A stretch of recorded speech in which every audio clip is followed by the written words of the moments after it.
Alright guys, I'm back with an update about the Clover. This one's slightly different. It's the smaller terminal. I have two stores, but for the label printer, this is an ice cream store and I have a bubble tea store. The label printer is the same. So for the Clover device, they can only use one Epson label printer that works. This is, the model number is TM-L90. That's the only one that works.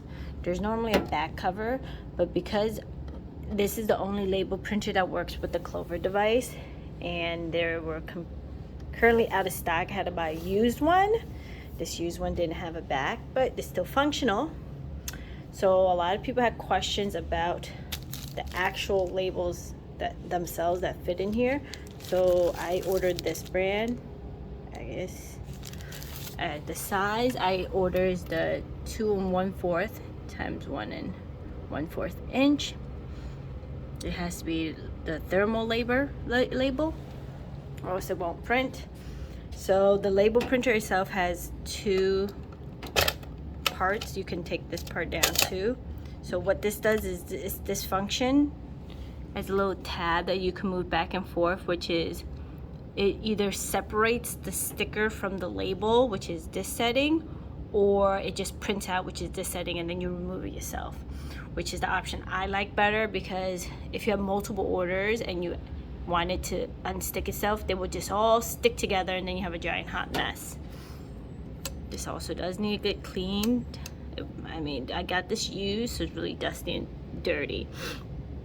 So normally they say the size doesn't really matter because they give you this little plastic insert that you can supposedly adjust for the length of the label.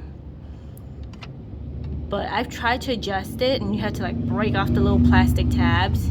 It's a nightmare. And once you do it, you won't really be able to put in the correct label size again. So I definitely am not changing that. I've done it before for the other machine. It was a mistake.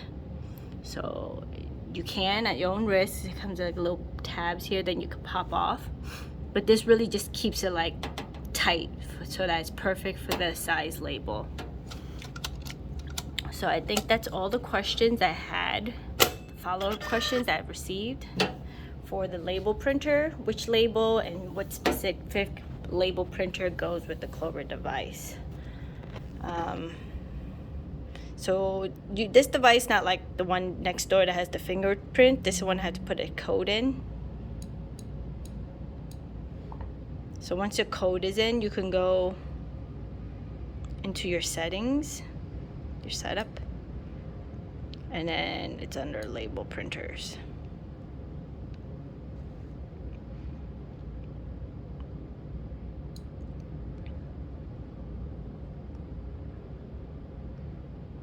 All the different types of appearances and things are here.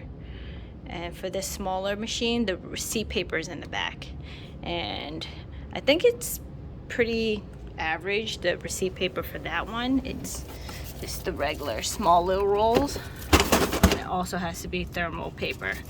So sometimes I order the receipt paper and the label printer and it has to be thermal. Sometimes they just send regular pieces of paper and it doesn't work, so then you can request a refund for that too.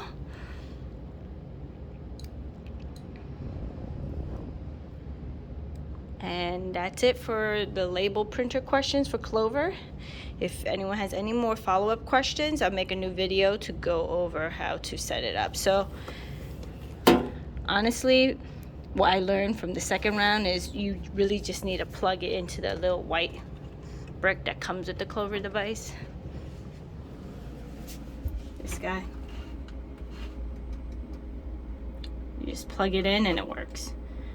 My other one was giving me issues, and it said I needed another connection and the USB-C wasn't working, but I think that was just a error because it works now. Okay. All right. If you have any more questions, leave your comments below and I'll make updates.